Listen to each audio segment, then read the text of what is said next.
Hello world, welcome to my channel, Proteus Augustus. I'm an artist, scientist, and American Constitutionist.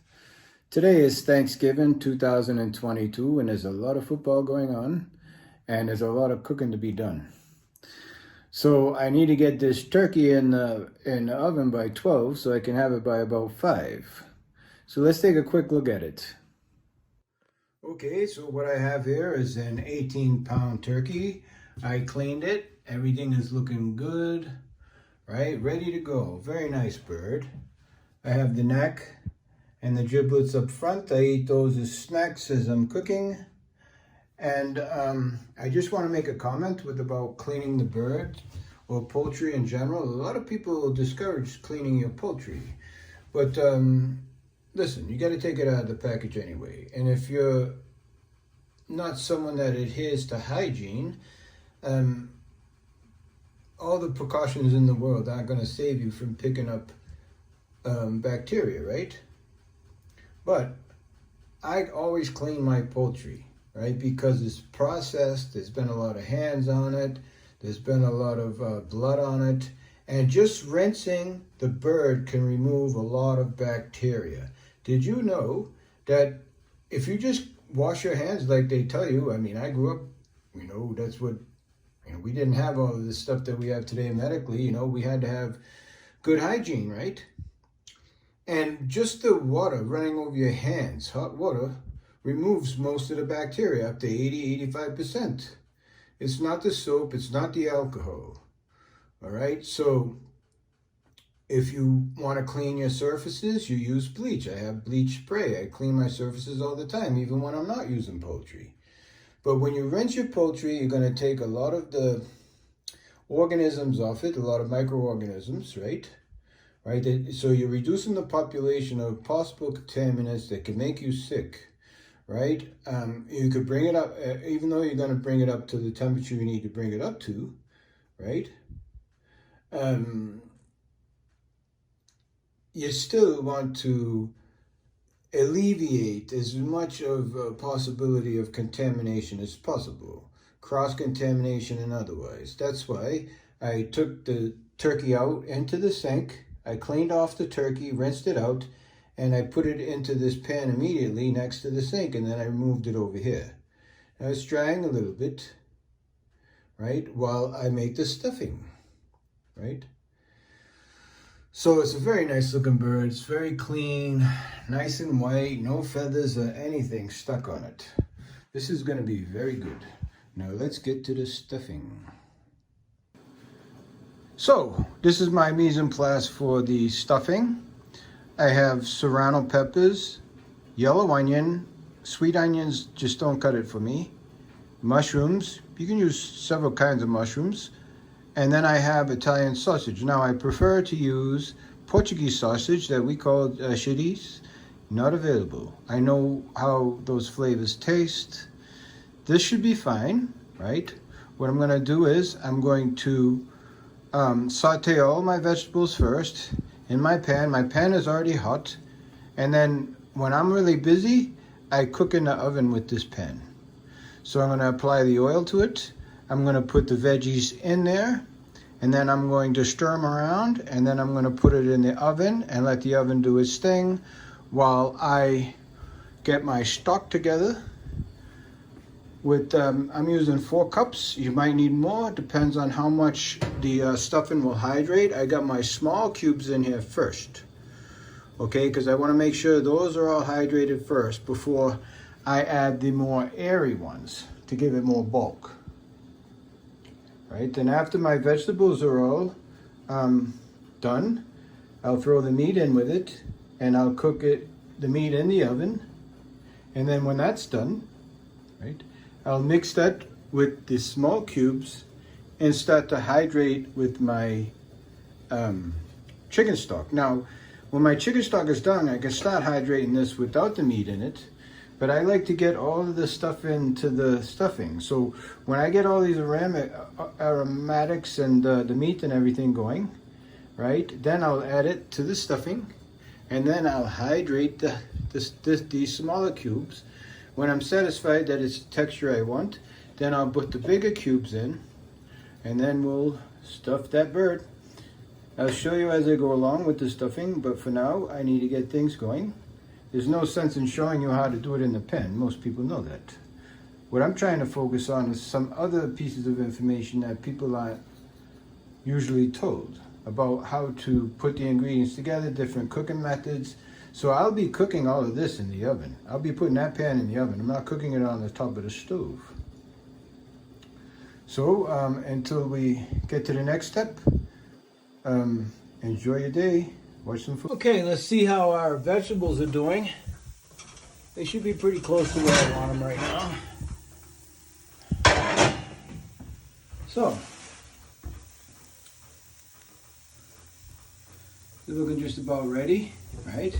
Gonna have to put the sausage in now. I have the stock ready to go, and I'll give you an update in a bit.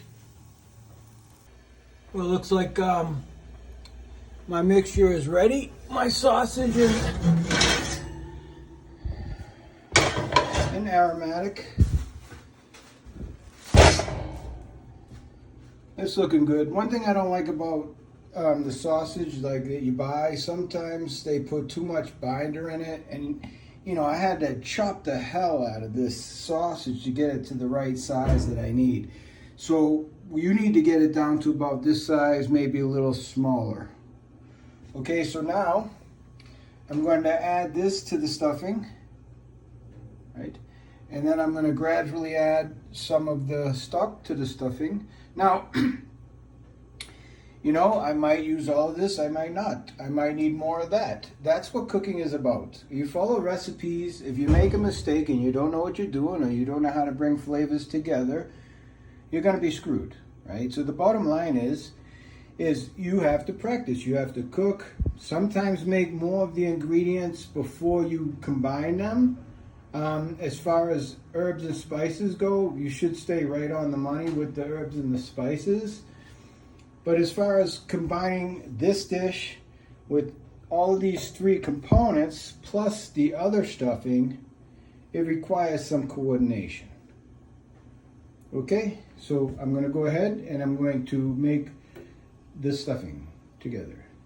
So one technique I'm using here that I failed to mention is once I put the meat into the croutons, I have a lot of flavor left in this pan, a lot of flavor left that I need to get in here, right? So what I do is I take the chicken stock and I mix it in with the drippings, and then I want to get all of that dripping in. If I have to put another cup or half a cup of chicken stock in here, that's fine. It's all going to be, but I want to get what's in this pan in there, right in here. Okay, so I added the meat and aromatic mixture to my stuffing, and I'm going to gradually add the chicken stock to the stuffing until I get these small cubes hydrated. And you know, you might, and I also have the burner on as low as it'll go, okay, to, you know, get the process going. Heat helps mixing things anytime. Anytime you want to mix things and you're having a hard time, if the water's too cold and you can't get the sugar in, warm the water up, okay? So I'm keeping this a little warm. I'm going to gradually start adding some of the, let me see if I can manage this. You know, I'm not a professional. I got one hand on the phone and one hand on this. So I'm gonna gradually just add this. I'm pretty sure it'll take all of it, right? And then I might have to make some more chicken stock. I'm not sure. But that's how you do it, and you do it, and I'll show you the final consistency when I'm done. Okay?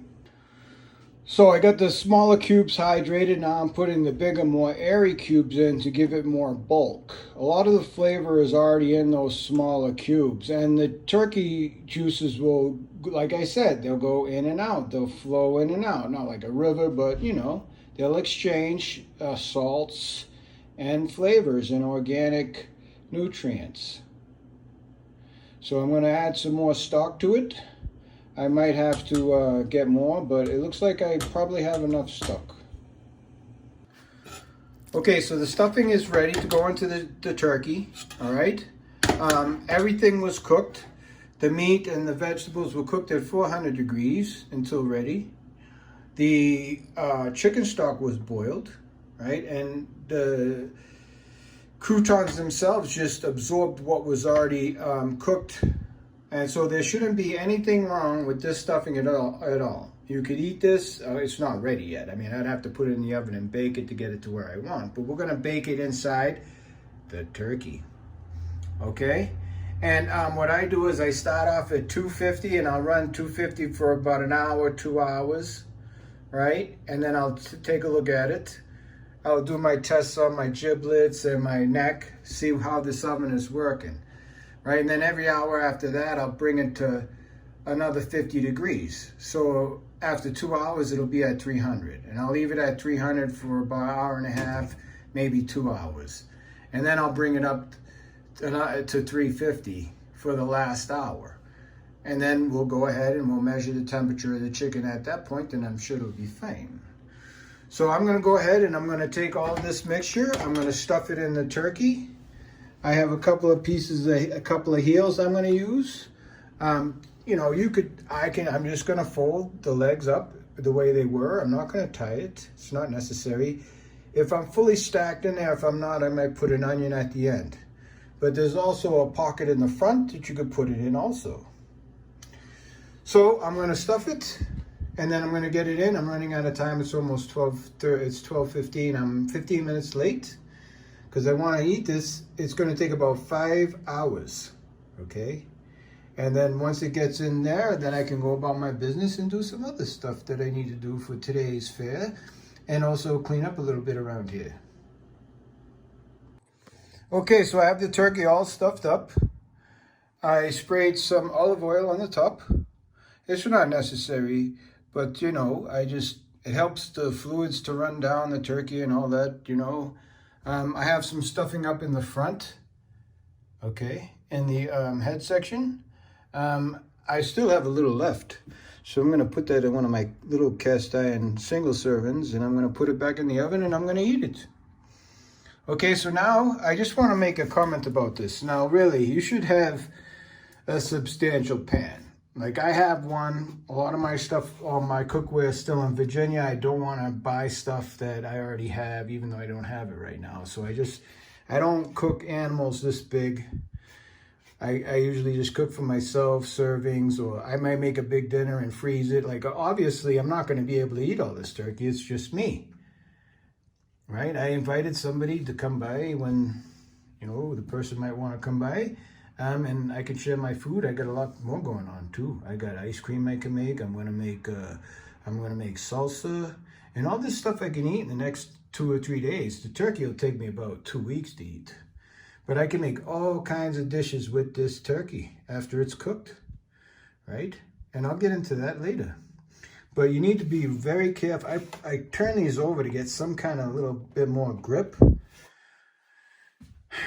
But when I was young, man, I learned the hard way once when I dumped one of these in these little stupid things. So anyways, they work. I'm not putting them down. You know, for people like myself who don't have a lot of money and I can't afford to buy a new one, and this is going to be good, right? You just need to be careful. So I'm going to put a tent on it, aluminum tent over the top. I'm going to put it in the oven, and I'm going to leave it there for 2 hours, and I ain't going to look at it. I'm not even going to touch it. Okay, and then after those 2 hours, I'll pull it out and we'll take a look at it.